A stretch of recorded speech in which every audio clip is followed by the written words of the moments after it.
Robin, it's good to see you in India. Thank you. As far as the setup is concerned, you know what they say about auctions, and I'm given this to understand. They say you'll never get a good price. If you're bidding, you'll never get a good price. You will be driven by passion. You will want that piece of art because you're driven by it. Something about it appeals to you, and you want it. And you'll never get the best price. Would you agree? No, the best price is the price you get it at. And the auction process has been going on for 3,000 years, and it's one of the best ways to buy a work of art. True.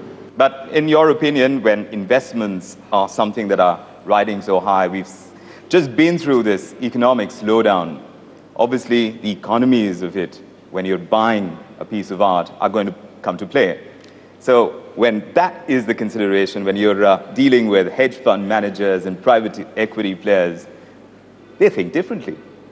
Most certainly, but the art market is made up of lots of constituent parts. You've got people who are passionate collectors, people who are buying it because they want to show that they're wealthy and they've got status. You've got people who are certainly buying it for investment purposes, and you've got people who are buying it because they want to own it, your passionate collector. So these are the different elements that make up the market. No one element applies. And that's what we see on a daily basis in our auction rooms around the world. When it comes to the Indian art market, Robin, how is it different? Because obviously this has been in its nascent stage, and it has been in that space for a rather long time. Have you seen it significantly change? 15 years you've been with Sotheby's. How significantly have you seen it change? Well, we have seen the art market here in India change. Like many new art markets, and we're talking about the modern and contemporary market here, they grow and develop in different ways in different countries, has different aspects and characteristics. Here in India, I think it's characterized by the fact that there are still quite a small number of people trading in this market, buying and selling in this market. Unlike the Chinese market, which people often make as a comparison to the Indian market, the Indian participants are primarily Indian. In China, in Sotheby sales, about 25% of the buyers and sellers in the market are international. And at this stage, the Indian market has not attracted the international attention that we anticipated eventually will. So I think that's one of the reasons why the development of this market has been slower than that in China. You know, Robin, it's interesting because India saw this sudden boom, and a lot of people refer to it as the bubble, really. In 2008, we had a couple of art funds come in as well, which went down like a ton of bricks, really. And at the same time, globally, we saw a spurt in the wake of what was happening globally by way of the economic slowdown. Suddenly, art sales went up. So it's almost, in contrast to what we've seen globally. Can you put that in perspective for us? Yes, certainly. I think there are two completely different features we're operating here. The Indian art market was undoubtedly much more speculative than many other markets. There were a lot of speculators operating in the Indian market up till 2008.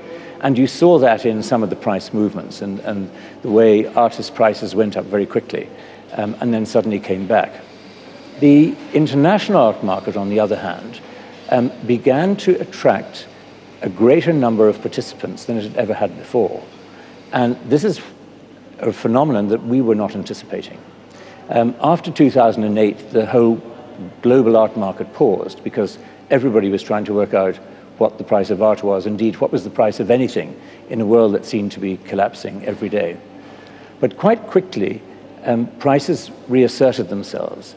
And what we saw as a pattern around the world was that there was a growing number of people, a small number of people, but a growing number of them in many different cultures who were interested in acquiring works of art which represented the high points of those civilizations and those categories. Right. And so that's one of the reasons why the prices of art went up all over the world. Simply, demand increased. Now, we didn't see demand come into the Indian market. If anything, it was the reverse. The number of people declined for the next couple of years. But we're starting to see that changing now here in India. And we've noticed that each year there is a growing number of buyers and sellers of Indian art. But are these private collectors, really? Here in India? Yes. Yes, most certainly. These are primarily Indian collectors who are working privately. I think a lot of the speculative investment appetite has actually disappeared. And this is much healthier for the market. A market becomes more and more mature when you get the traditional type of collectors who are coming in on a much more broader base than the speculators come in. Much is made of art being an investment opportunity. And yes, it is. I mean, over the centuries, holding on to good art has meant you've held on to very good value. Yes. But art is like many other categories. There's good art and bad art, good investments and bad investments. So it's not a simple fact of just simply buying art and hoping that it's going to go up. It doesn't work like that. Good art is likely to go up, but that's also subjected to fashion and change. It's an interesting thought that you mentioned, because there is one group that says that markets should not really influence, they should inspire. When it comes to a culture, you should not be led by investments, because art is such a space. But in these difficult times, you can't leave the markets out. You can't leave that side of it out. Have you seen that change in the many geographies that you work in? The approach to art and the approach to looking at art and purchasing art, has that changed? Well, I don't think it's just about geographies. It's also about history. I mean, art is at the peak of people's cultural identity. And that's the first reasons why people collect art. Art is about identifying people. Art then tends to be collected by the higher levels of society. The more refined the art is, the greater the level of the collector. And so sophisticated art is collected by sophisticated collectors. And we've seen that throughout history. That's no different today than it was 5,000 years ago.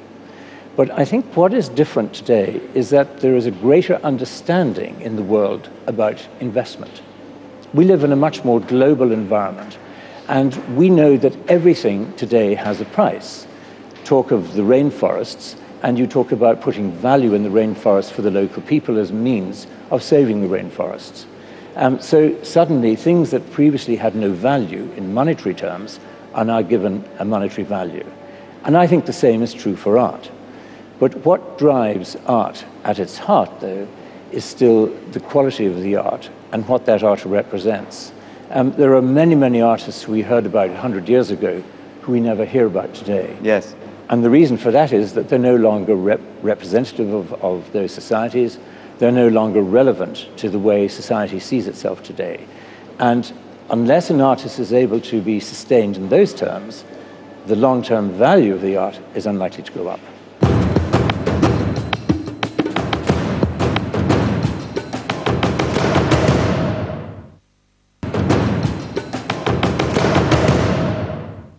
It just seems like we celebrate our history so much when it comes to art. You still won't stop talking about Impressionists, and a lot of the kind of work that you are able to auction as well comes from that era of art. And even in the Indian context, it's the modern masters. We're surrounded by a Sousa, a Raza, a Tayyab Mehta, and they don't seem to go out of fashion. So in that sense, are we evolving in our contemporary sense, the contemporary art scene? Is it able to find more favor with people looking at buying art? Certainly. I mean, the art world, and I use that carefully, not saying the art market, the art world is about people identifying with what the artist is saying. And you mentioned Sousa, you mentioned Mehta, you could mention any artist internationally. If an artist is able to produce work with which people identify, then he attracts attention and he draws interest in. Artists who are much more particular only have a smaller following and therefore become less well known, and frankly are probably likely to be less higher priced. For example, last year in New York, we sold Edvard Munch's The Scream, yes, for $120 million. And now phenomenal. That's the most highly priced artwork sold in history. It is, but it's not surprising to know that The Scream is the second most well-known image in the art world, yes, after the Mona Lisa.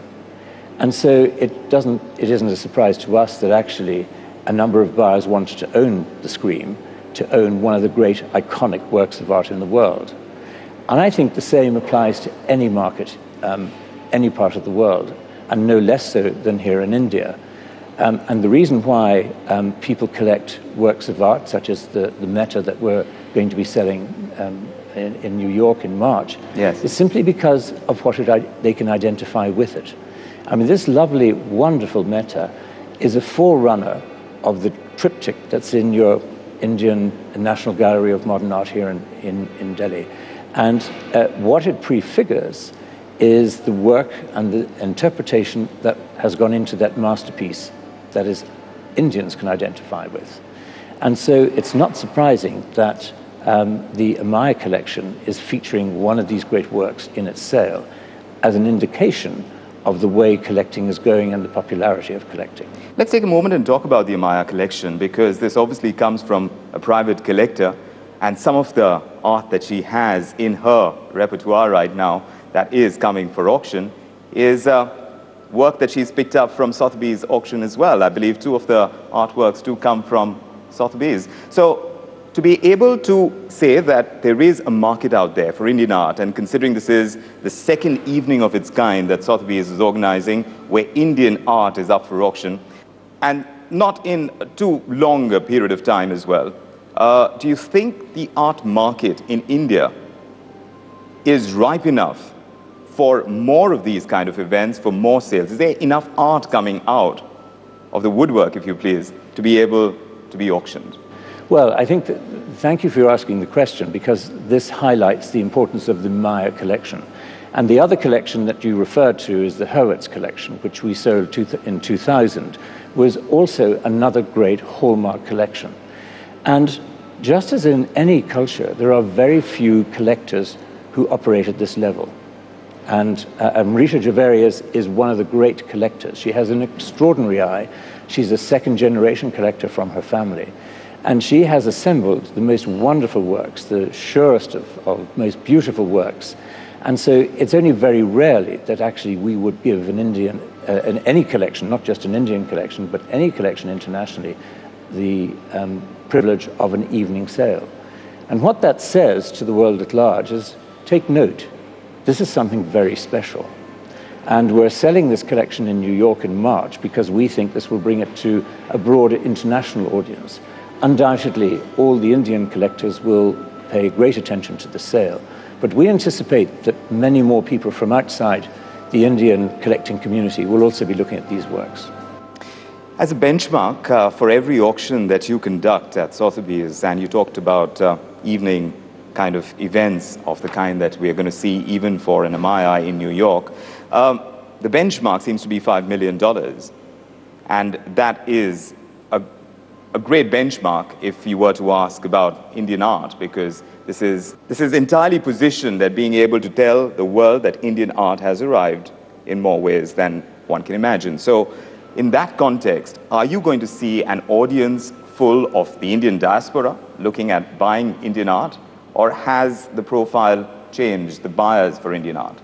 Well, certainly I think that one of the characteristics of our sale rooms in London and New York and Hong Kong and Paris is that they're filled with people associated with the collecting interest, the collecting country. And I have no doubt that the Indian diaspora will turn up in their hundreds to witness this great event. But what we will also see will be collectors in other categories, and particularly as we've just talked about Meta, but you could also talk about Raza Souza. The great Indian painters drew references from other cultures as well. And you see in Meta, for example, reflections of Picasso, of Braque, and you see in Raza, Rothko. I mean, you can draw on any of these reflections because these were influenced by these people. So it's not surprising that curiosity and a connection brings other people in. So I think this is the beginning of more and more people from outside the Indian community wanting to look at what's happening in the Indian market. One still flounders when one talks about Rothko, for instance, the one you mentioned, or a Picasso, where they're positioned in the art market as opposed to the best that India has to offer by way of artists and their artwork. There is a substantial difference there. So in terms of being able to value the kind of work that comes out of certain culture, it'd be interesting to know from you how that process does take place. Well, it's a simple one of supply and demand. First of all, Picasso or Rothko have been in the art market and freely available to buyers and sellers and collectors for very many years. And if you take somebody like Picasso, first of all, he produced a great number of works. And secondly, he's been a popular painter, a popular artist, for, will soon be over 100 years, and since he was born. And so there has been a great number of people who make up the people who want to own Picassos. Somebody like Picasso and Rothko, these artists, are unique because they become contemporary brand names. And for individuals who don't know much about art, one way into the art market is, and the safe way, is to acquire a work of art that they're familiar with. It's like a luxury brand, but in the art world. And for many people, that gives them great comfort. It's one of the reasons why people participate in auctions. It's because they are competing against other people in an open marketplace, and they can see exactly what's going on. They can see where the underlying prices are. Whereas with the Indian market, it's still in its early days. And I think over time, as more and more buyers and sellers come into the market, the price for Indian works will gradually climb. But it's still at the early days compared to the great European and American artists. And do you see a lot of the work that comes up to Sotheby is also coming from private collections? Are there any other spaces that you're tapping into to be able to get the best of Indian art? Yes, I mean, I think that we look at obviously private collections. Some dealers offer their works because they're also holders of some of this art. And we also see deceased estates. I think that one of the great movements that we've seen really since the 50s has been that the great European and American collectors, when the colonial period ended in Southeast Asia, a lot of these works went back to the Americas, to European countries.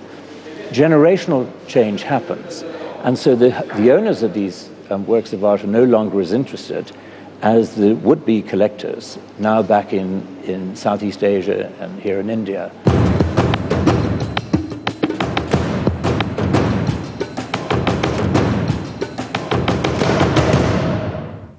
Doing business for Sotheby's in the different geographies, and I believe you're present in some 90 locations around the world, and you have more than 250 auctions in a year's time. Yes. So that's quite a lot to handle.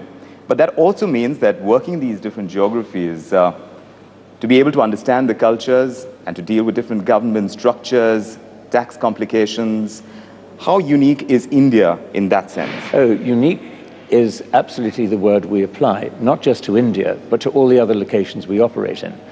Sotheby's has been going for over 270 years, and we have been operating globally in all that time.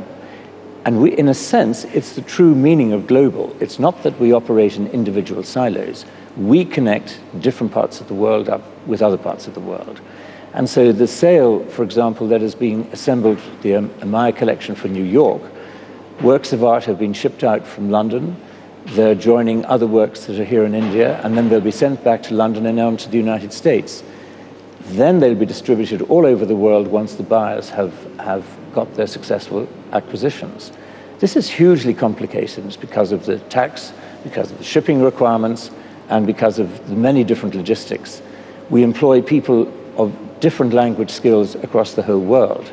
Those language skills change depending on which cultures are becoming more interested in art. True. So our world is all about expertise, not just the expertise of understanding the art, but also the expertise of how to move it around. If I were to turn back and look at the Indian art market just for a moment, and the kind of growth that we can possibly see, if you can put numbers to it, because at this time, compared to all the other locations that you work out of, this is a very small segment that you are actually catering to now. But how do you see it grow? Well, Sotheby's looks at markets not necessarily for the level of trading that takes place at any time. What interests us is the number of people trading in the market and the economic success of the underlying country and related activities. And this is true not just for India, but for countries all over the world. And over our 270-year history, we have seen different countries appear at different times where There were more buyers and sellers because there was a greater underlying economy. What we are seeing in the Indian market is that, first of all, the level of Indian wealth globally is increasing everywhere. And we know that Indians living in the diaspora are hugely successful. And some of the leading businessmen around the world are Indians. And we know that Indians living outside have made great fortunes and have also a great pride in their Indian heritage. The Indian economy here goes from strength to strength, taking over any length of period. And so we anticipate that there will be a greater number of buyers and sellers evolving here. This has certainly been the case in any country which has grown its wealth. Also, India has a great tradition of art. I mean, its cultural traditions are some of the greatest in the world. Right. So India is building on an established tradition. It's not a newest tradition that grows. Do you see the contemporary art scene in India also change as dramatically? Yes, well, the pattern of development in every other culture is that the contemporary art scene is the one where often the new young collectors enter into it most quickly. One reason is that it's easily accessible. It's very much part of the social life of the young collectors, or people who become young collectors. It appeals to new thinking. It reflects the attitudes of the new wealth. It reflects the attitude of the new society. So, and this is something that's always been the case. Right. So it's the first line in very often.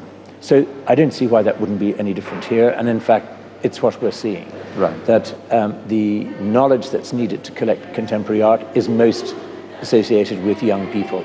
And so that's not surprising why they're there. And of course, other people then see a movement growing and become interested themselves. Within Amaya, Robin, in the kind of artwork that we're seeing this time, what strikes you the most? Because we're surrounded by some of that art as well. So perhaps you have your favorites.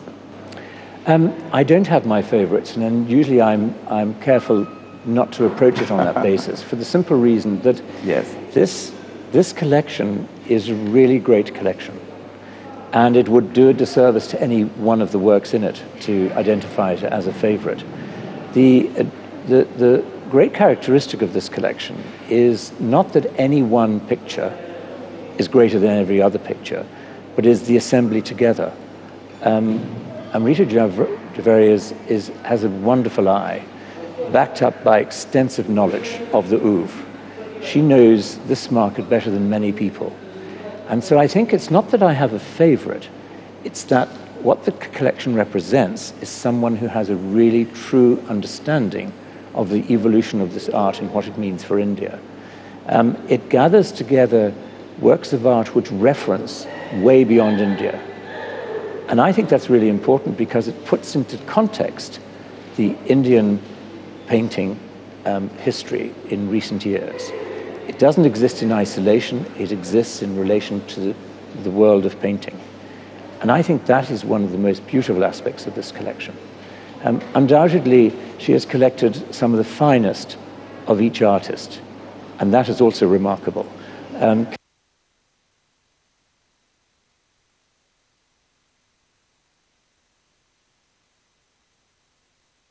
Is absolutely apparent. This is a collector who is a real collector. And perhaps we'll see more of these evenings and more collectors coming out and helping Sotheby's create more for the Indian art space. At least that's the hope. Thank you indeed, Robin, for joining us on Bloomberg TV. Thank you. Cheers.